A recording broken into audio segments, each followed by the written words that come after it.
Merhaba Erkan Bey, hoş geldiniz. Merhaba, hoş bulduk. Bizi biraz kendinizden bahseder misiniz? Erkan Gezginci, İktisadi İdari Bilimler Fakültesi mezunuyum. İletişim Fakültesi'nde yüksek lisans yaptım. Yaklaşık 20 yıldan fazladır sinema dizi sektöründeyim. Öncesinde üniversite yıllarında habercilikle başladım. Sonrasında sektörün bu tarafına geçtim. Habercilikten sinemaya geçiş sürecinizden bahseder misiniz? Nasıl oldu bu? İzmir'de başlamıştım üniversite yıllarında haberciliğe. İstanbul'a geldim. Sonra bir arkadaştan bir teklif geldi. Haber yapmayacaksan eğer sektörün bu tarafında çalışır mısın diye. Tamam dedim. Öyle geçtim. O zaman geçtiğim dizinin yardımcı yönetmeni Berna Akpınar'dı. Onunla konuştuk. O işte Aytaç abiyle tanıştırdı beni. Geçişim de böyle ilginç, hiç asistanlık falan yapmadan direkt böyle prodüksiyon amiri gibi başladım. Yaptım da demek ki, ondan sonra da öyle devam etti. Önünüze bir proje gelince projede nelere dikkat ediyorsunuz? Bir dizi çekeceksen eğer hani tutar mı, devam eder mi? Bu kadar zaman çalışacağız. İşte biliyorsun reyting kaygısı. Bir o açıdan bakıyorsun, o tarafı var. Bir proje iyi bir proje mi? Değecek bir proje mi? Onlara bakıyorsun. İşinizin zor tarafları neler? İşinizin zor tarafları neler değil, işinizin kolay tarafı var mı diye sormak gerekiyor. Bizim işin her tarafı zor. Ortalama bir ekip 100 kişi olarak değerlendirirsen 100 kişinin işte oyuncusu o bu falan 120 kişi, bunların hepsinin sorumluluğunu alıyorsun. Nerede çekilecek, nasıl çekilecek, ne yenecek, kim ne yapacak, nasıl alınacak, çok büyük bir organizasyon aslında. Büyük bir sorumluluk, o kadar insanı. Yani senaryo geldi elinize, yönetmen çalışmaya başladı. Şu mekanları istiyorum. Onlar başlıyor bulunmaya, ekip kuruluyor. İşte yardımcı oyuncular. Buralar işin zor kısımları. Sete çıktıktan sonra sette bir sürü insanın sıkıntısı, istekleri, her şeyiyle siz ilgileniyorsunuz. Karşılaştığınız en büyük sorun neydi? Aklıma gelen sorun yok ama genel olarak ne oluyor mesela? Şimdi 100 kişiyi aldınız, bir mekana götürdünüz. Çekim yapacaksınız. Mekan sahibi gelir. Ben izin vermedim. Sen mekancıya dönersin. İzin vermedim diyor. Ben bundan izin aldım. O benim müdürüm, bana sormadı falan filan. Düşün, o kadar böyle kalabalık bir ekibi getirmişsin. Tıkır tıkır işleyen bir saat düzeninde çalışıyorsun. 6 günde teslim ediyorsun. İşte 2-3 gün posta, ondan sonra yayına giriyor. Eğer şeyi yoksa elinde, stok yoksa. Bu düzende böyle bir sıkıntı, büyük bir sıkıntı. Sektörün gidişatı sizce ne yönde? Dijital platforma doğru gidiyor iş. Artık böyle hani ulusal yayın yapan, ana akım denilen kanallar çok fazla. Sinema bile artık gişeden dijitale doğru yöneliyor gibi bir durum var. Sektör muhtemelen burada artık genişleyecek, büyüyecek. Ekran ayrı değerlendirilmesi gerekiyor, sinema ayrı değerlendirilmesi gerekiyor. Şöyle ki yani sinemada bu sektörün lokomotiflerinden biri. Bir de sosyalleşiyorsun. Sosyal tarafı var sinemanın. İşte alıyorsun arkadaşlarınla, çocuğunla falan gidiyorsun. Mısırını alıyorsun. Sinemayı izliyorsun. Şu anda Eyvah Ramazan Bey'in uygulayıcı yapımcısısınız. Evet, bir de organizasyon bizim işimiz. Bu iki projenin hazırlık aşaması nasıl oldu? İki proje farklı. Biri sitcom, biri işte normal Selçuk Aydemir komedisi. O bütün İstanbul'u, Anadolu yakasını dolaşan, mekan değiştiren bir dizi. Diğeri tek mekanda geçiyor. Sitcom'un dekor kurulacak mekan arayışı, mekan bulunduktan sonra dekorun kurulması. Diğerinde var olan bütün mekanların bulunması, oradaki dekor yapılacak olan kısımlar varsa onların yapılması, farklı aşamaları olan iki ayrı proje. İşte sitcom'un ekibi biraz daha farklıdır. Ona göre bir ekip kurduk. Diğerine Selçuk Aydemir'in çalıştığı bir ekip var. Ona biz bir takviyeler yaptık. Farklı çalışma ikisi de. Bu projelerden beklentileriniz neler? Ya bir projeden beklenti ne olabilir?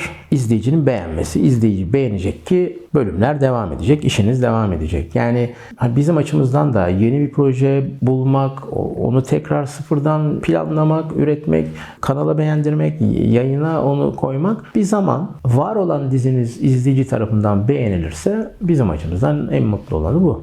Aile filmi istediğiniz kitlelere ulaşabildi mi peki? Kariyerimde de önemli bir film. Oscar'a gitmişti biliyorsunuz aile filmi. Başarılı bir filmdi o film. 5 milyondan fazla kişi izledi. Türkiye'de o dönemde iyi bir gişe rakamıydı. Güzel bir projeydi.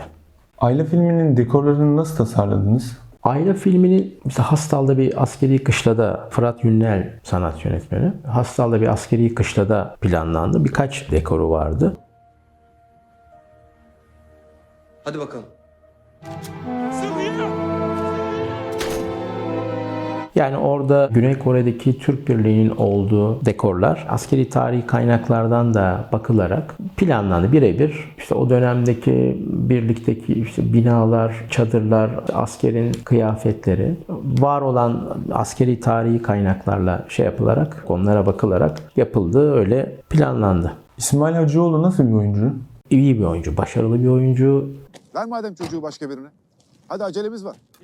İnsan olarak da hani herkesin çalışmak isteyeceği tatta bir insandır. Bütçe çıkarma aşaması sizi zorluyor mu? Şimdi bütçe konusu dizinin her şeyi, anayasası gibi bir şey. Yani bir senaryo var ortada. Bunu çekmeye karar veren bir yapımcı var ama hani bu kadar bir bütçem var, bu bütçeyle çekeceğim dediği zaman iş tabii dönüyor uygulayıcı yapımcıya ya da genel koordinatöre. İşte yapımcının verdiği bütçe ve senaryoya göre bu işi çekmeniz gerekiyor. Şimdi bütçe dediğiniz aslında böyle matematik bir iş. Fakat bütçe sadece hesaptan oluşan bir durum değil. Yaratıcı bir çalışma yapmanız gerekiyor. İşin yaratıcı kısmı ağırlıklı olarak işte reji, sanat, kostüm olarak hep değerlendirilir. Ama bana göre böyle değil. Benim düşüncem uygulayıcı yapımcı ya da yapım da işin yaratıcı kısmında var. Çünkü söz temsili yönetmen bir sahne için sizden bir şey istiyor. Yönetmenin istediğini hem hesaplı bir şekilde bulmak zorundasınız hem de yönetmenin istediği, almaya çalıştığı efeyi vermek zorundasınız. Hani bu sadece bütçelik bir durum değil, aynı zamanda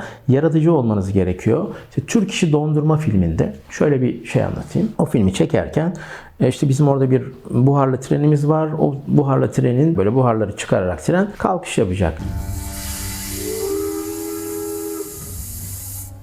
Ekiplere sağa sola sorduk, ettik. Bir bütçe verdiler. Şimdi o bütçe benim çok şeyimde, üstümde olan bir bütçe. Yapımın da yaratıcı kısmın içinde olduğunu anlatmaya çalıştığım kısım bu. Hani hem yönetmenin istediği efeyi vereceğiz hem de bunu ucuza nasıl yapacağız? Araştırdım, oturdum, baktım ne yapabilirim, nasıl yapabilirim? Bir sistem buldum. O sistemi dışarıdan gelip yapacak olanların 1/4 fiyatına hatta buldum. Aynı resmi de, aynı görüntüyü de hocanın istediği. Verdim. Bütçe böyle bir şey. Ama tabii bütçenin içinde kalmak zorundasın. Bütçenin içinde kalacağım demek de şu da değil. Onu çekemezsin, onu yapamazsın. O öyle değil. Hayır, böyle bir şey değil. Bütçende kalmak böyle bir şey değil. İstediği şeyi, hocanın istediği resmi, istediği görüntüyü sen kendi bütçenle bir yaratıcılık yaparak vereceksin. Yönetmen senaryo gereği ister. Yani ne senaristin ne yönetmenin ufkunu sınırlayamazsın. Onlar yazar, senarist yazar ve yönetmen de o hayali işte belki biraz daha üst seviyelere çıkarıp çekmek ister. Ama bir de gerçek var. Bir işin bütçesi var ve çekilebilir tarafı var. Mantıklı ölçülerde hocayla paylaşırsın, konuşursun. Hiçbir hoca da zannetmiyorum ama ben ille bunu yapacağım, ille bu olacak falan çok diyeceğini zannetmiyorum. Yani makul, mantıklı alternatifler üretmek zorundasın. İşte yapımın yaratıcılığı bu. Az önce anlatmak istediğim. Peki Hakan Bey, ben röportaj için çok teşekkür ederim. Görüşmek Ben teşekkür üzere. ederim. Kendinize iyi bakın. Sağ olun. İyi günler.